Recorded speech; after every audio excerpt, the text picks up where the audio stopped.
Hola a todos, mi nombre es Joel Llera, soy profesor de matemáticas y a día de hoy me desempeño como docente en el Colegio Peñafort. En este vídeo vamos a continuar en la unidad de funciones y es un vídeo en el que vamos a ver varios tipos de funciones, funciones con radicales, exponenciales y logarítmicas.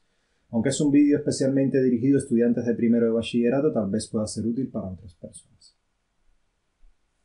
Bien, analicemos primero las funciones con radicales. Las funciones con radicales pues son aquellas funciones en la cuya expresión algebraica pues va a aparecer la x bajo el signo del radical, o sea, bajo una raíz. O sea, son funciones f en x igual a raíz enésima de otra cosa dentro, otra función. Notemos que si n es par, pues el dominio de esta función pues van a ser los valores para los que la función es mayor o igual que, o sea, esto adentro tiene que ser mayor o igual que 0. O sea, si el índice de la raíz, el n, es par, lo que está adentro tiene que ser mayor o igual que 0 para que tenga sentido, porque si aplicamos una raíz par a un valor negativo, pues nos da un número complejo, con lo cual el resultado no está dentro de los números reales y pues no va a pertenecer al dominio de una función real. Si el n, o sea, el índice de la raíz es impar, pues el dominio va a coincidir con el dominio de esta función que está acá dentro. ¿Vale? Repetimos, el dominio cuando n es par, pues el dominio de la función va a ser los valores para los cuales la función es positiva. Notemos que esos valores evidentemente tienen que estar en el dominio de G y además de eso la función tiene que ser positiva o 0. Y si lo que está adentro o sea, si el índice es impar, pues la raíz pues no va a afectar al dominio de la función, sino que va a ser solamente el dominio de lo que aparece dentro. Veamos algunos ejemplos. Si tenemos raíz de x menos 1, pues en este caso n es igual a 2, con lo cual es par. Entonces, la función de adentro está definida dentro de todo R, lo único que tenemos que analizar es cuando lo que aparece adentro es mayor o igual que 0. X menos 1 es mayor o igual que 0, cuando x es mayor que 1, entonces el dominio de la función va a ser el intervalo 1 más infinito con 1 cerrado porque está incluyendo también al 1, es mayor o igual. En esta otra tenemos raíz cuadrada de x cuadrado menos 1. Esta es un poco más complicada. Lo que está adentro tiene que ser mayor o igual que 0 nuevamente porque el índice es par. Entonces x cuadrado menos 1 es mayor o igual que 0 cuando pues podemos pasar el 1. Una opción es averiguar cuándo es que es igual a 0 y después analizar los intervalos en los que es positivo y negativo. Tomamos cuando es igual a 0. De aquí salen dos valores, x igual a 1 y x igual a menos 1. Entonces lo que hacemos es, aquí estaría el menos 1, aquí estaría el 1 y tomamos un valor que pertenezca a cada uno de los intervalos. ¿Vale? Entonces así podemos ver cuándo es positivo y cuándo es negativo. Aquí veremos que va a ser positivo, aquí negativo y aquí positivo. Otra opción es ver que es una parábola que abre hacia arriba. ¿Vale? Estamos en presencia de una parábola que va a abrir hacia arriba.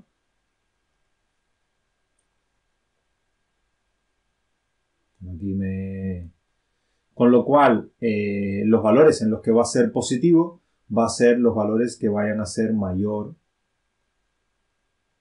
O sea, son los que están en los extremos de la rama, ¿no? No la parte que está dentro. ¿Vale? Aquí es donde va a ser negativo. Entonces, pues sabiendo eso, pues quedaría que son los valores que están entre menos infinito y menos 1 y los valores que están entre 1 y más infinito, incluyendo al menos 1 y al 1. Por último, en el caso de n igual a 3, como n es impar, pues el dominio de la función es el dominio de lo que está dentro, pero dentro tenemos una función polinómica, con lo cual el dominio son todos reales. Un caso interesante sería, por ejemplo, si tenemos esto, si tenemos raíz cuadrada de x cuadrado menos 1, por ejemplo, sobre x. Sobre x más 2, algo así. ¿Vale? En este caso notemos que tenemos que analizar cuando lo de adentro es positivo y además de eso quitar el valor en el que lo de adentro se hace 0.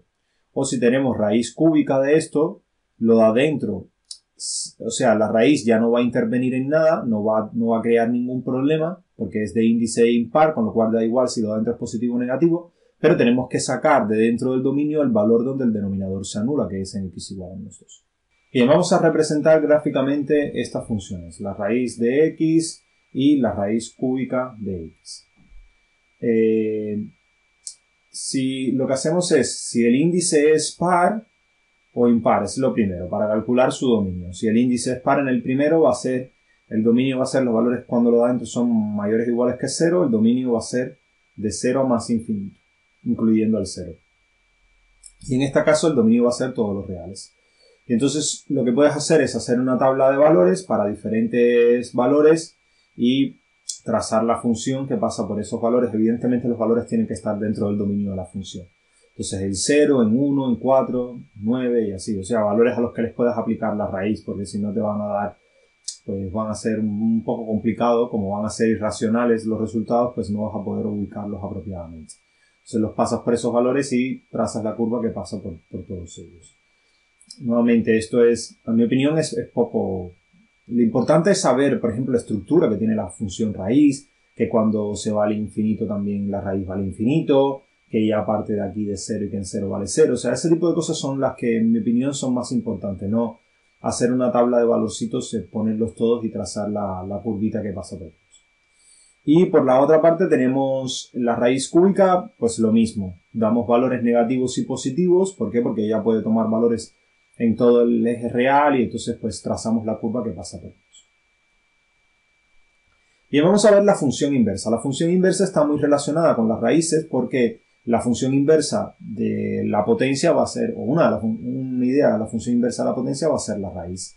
Entonces, si tenemos la función inversa de f, pues va a ser otra función que se va a llamar f a la menos 1, tal que para cualquier valor de x de su dominio se cumple que si f en x es igual a b, o sea, de la función original, si f en x es igual a b, entonces f menos 1 de b va a ser igual a x. O sea que lo que hacemos es evaluar en la imagen de la función original y obtenemos el valor en el que evaluamos originalmente la función original.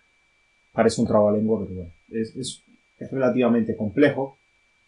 La función inversa yo creo que es de las cosas más complicadas que hay en el análisis, y el dominio de la función inversa pues va a coincidir con el recorrido de la función original, y a la inversa el recorrido de la función inversa pues va a coincidir con el dominio de la función original.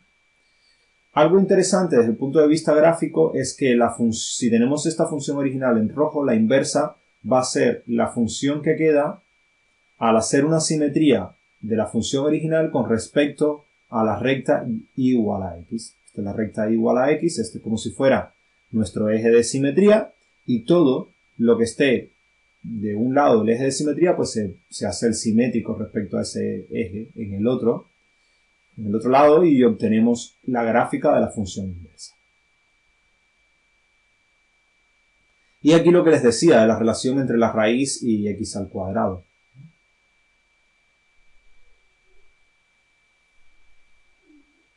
Si tenemos f en x igual a raíz de x, o sea, y igual a raíz de x, entonces para hallar la inversa lo que hacemos es despejar la x.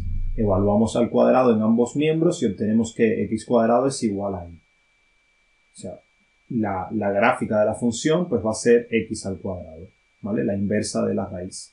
Aquí estaría el x al cuadrado y aquí va a estar la raíz de x. Y fíjense cómo va a ser justamente, esta es la función simétrica, ¿vale? Es que diga es y igual a x, que es el eje de simetría para hallar la inversa, la gráfica de la inversa, y entonces obtenemos cuánto es que vale con una obtenemos la otra. Y viceversa. Bien, vamos a ver desde el punto de vista analítico cómo calcular las inversas.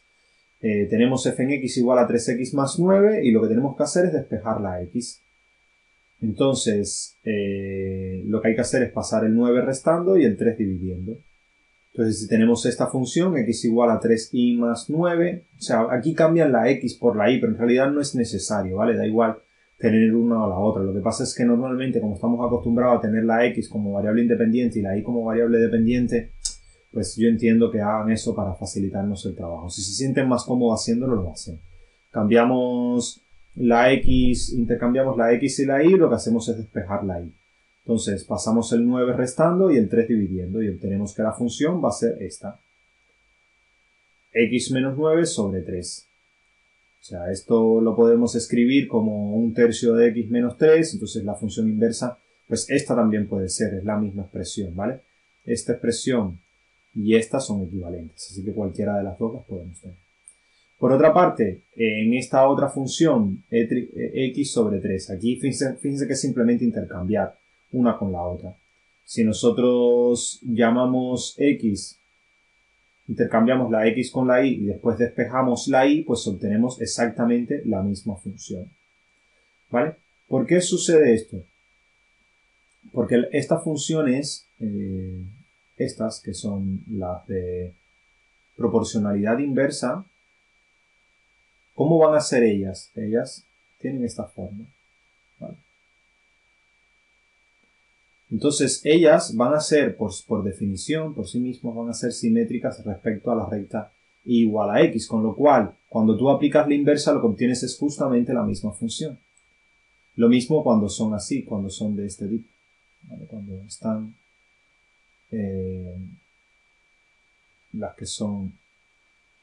las que las ramas están en el segundo y cuarto cuadrante, al aplicar la inversa, lo que obtienes es justamente la misma función. ¿Vale? Entonces, la inversa de f en x, en el caso de la inversa de g en x o g en x a la menos 1 coincide con la propia g en x. Y por último tenemos esta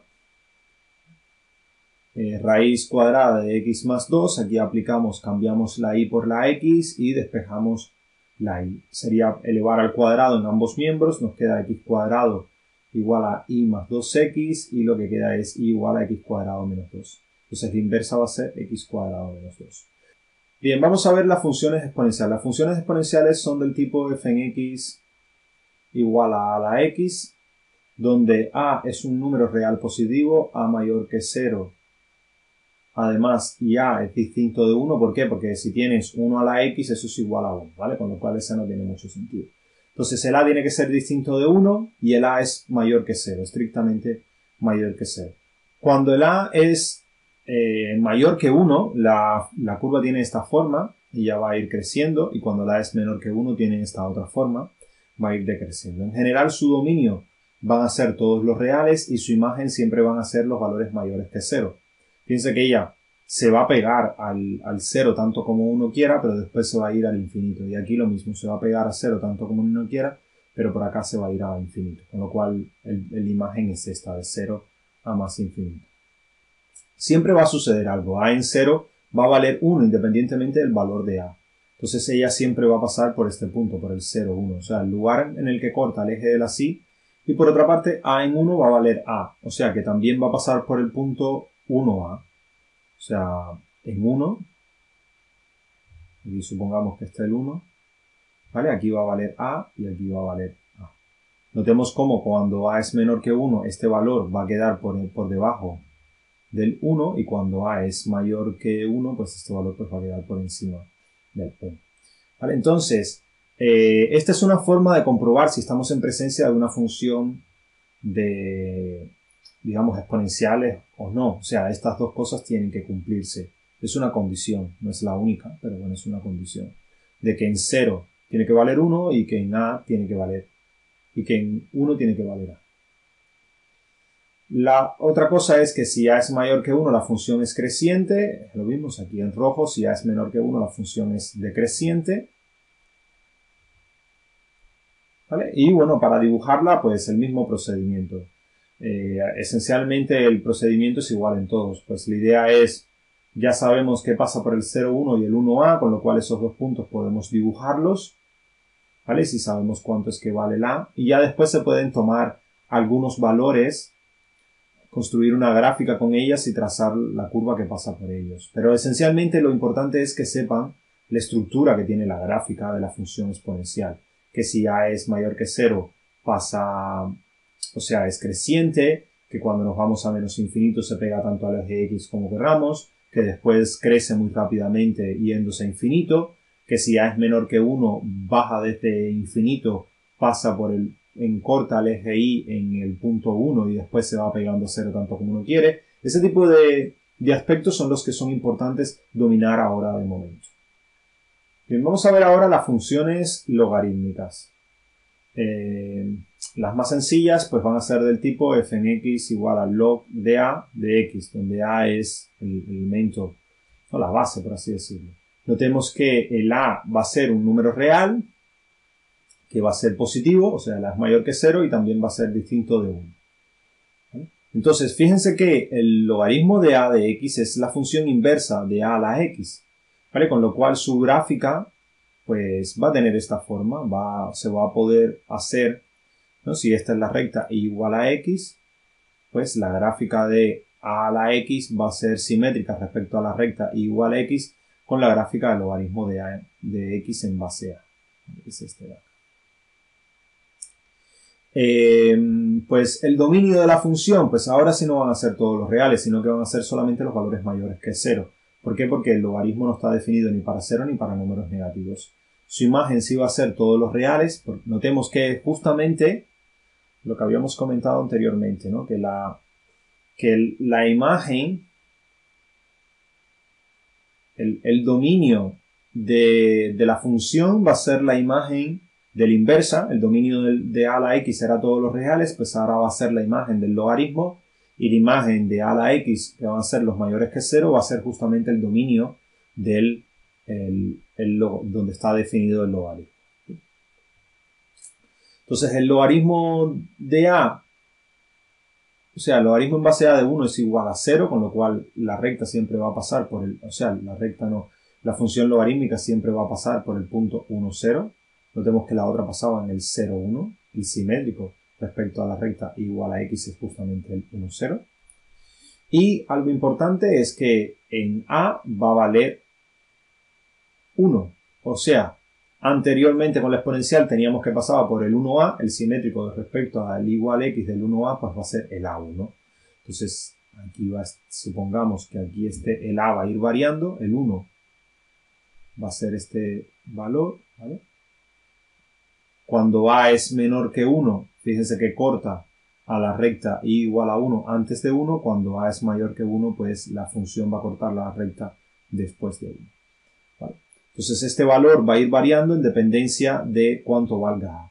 Notemos que a medida que a sea menor que 1, cuando a es menor que 1 y se va pegando más a 1, esta curva se va a ir desplazando hasta acá, ¿vale?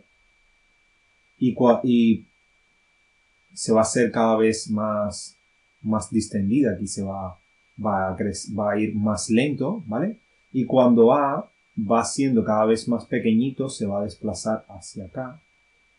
Entonces va a quedar como más recta, así, ¿no? Entonces, en el otro caso, pues, lo que vamos a tener, pues, va a ser similar. El valor, mientras mayor sea el valor de A, pues se va a aplanar más esto, la recta va a ir más hacia acá, y cuanto menor es el valor de A, pues se va a pegar más al 1 y va a ser más lento su crecimiento. Bien, si A es mayor que 1, pues la función va a ser creciente, y si A está entre 0 y 1, pues la función va a ser decreciente, como ya vemos aquí. Si A está entre 0 y 1, es la roja, ya va a ir decreciendo. Si A es mayor que 1, es la verde, va a ir creciendo. Esta es la función logarítmica. Vamos a ver algunos ejemplos de representar gráficamente. Tenemos logaritmo en base 2 de x y logaritmo en base 1 medio de x. El dominio en ambos va a ser 0, o sea, ¿por qué? Porque aquí como aparece x solamente en ambos, pues va a ser de 0 a infinito el dominio, y la imagen pues va a ser todos los reales. Ya sabemos que va a pasar por el punto 1, 0 y el A1, con lo cual va a pasar el apartado va a pasar por el 0, 1 y el 2, 1, y la del apartado B va a pasar por el 1, 0 y el 1 medio 1. Y ya también sabemos que una va a ser creciente y la otra decreciente. Esencialmente es tomar valores que estén definidos en el dominio. Ya tenemos este, pasa por aquí, después el otro es que en 1 va a valer A, aquí va a valer 2, en el 2 va a pasar por acá. Y después tomamos otros valores, cuánto valen 3, cuánto valen 4, cuánto valen 5 y así. Y con esta más o menos similar. O sea, sabemos que en un medio tiene que valer 1, en 1 va a valer 0 y ya los otros se siguen evaluando. ¿Cuánto valen 2? ¿Cuánto valen 3? ¿Cuánto? Y así sucesivamente. Pero esencialmente lo más importante que tiene que saber es la estructura que tiene la gráfica, que cuando es menor que 0 es creciente, que parte pegado al eje de la Y, o sea, cuando más pequeñito, cuando más nos acercamos a 0, esto se va a ir a menos infinito en el caso de que sea creciente y a más infinito en el caso de que sea decreciente, que la función va a crecer y se va a ir a infinito aunque va a crecer de manera muy lenta, y que aquí la función va a decrecer y se va a ir a menos infinito pero de manera muy lenta, mucho más lento que la recta igual a x. Y bueno, ese tipo de cosas son las que es importante que conozcan. Muchas gracias, espero que esto haya sido de su interés y nos vemos en la próxima.